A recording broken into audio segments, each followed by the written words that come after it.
जय मसीह सबैजनालाई। आज म लुका 15 अध्यायको 1 पददेखि 7 पदसम्म वाचन गर्न गइरहेको छु।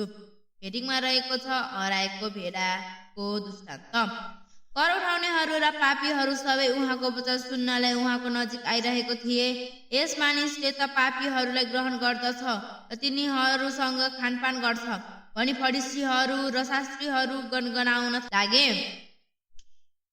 तब उहाँले तिनीहरूलाई यो दृष्टान्त भन्नुभयो, तिमीहरूमध्ये कुन मानिस होला जसको 100 भेडामध्ये एउटा हराउँदा 19लाई वनमै छोडेर हराएको भेडा नपाउन्जेल त्यसको खोजी गर्दैन।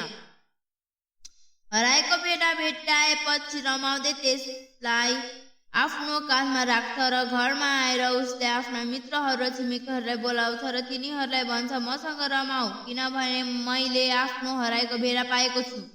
म तिमीहरूलाई भन्दछु, यसरी पश्चाताप गर्नु नपर्ने 1900 धार्मिक जनहरूका लागि भन्दा पश्चाताप गर्ने एकजना पापीको लागि स्वर्गमा अझ बढी आनन्द हुनेछ। आमेन।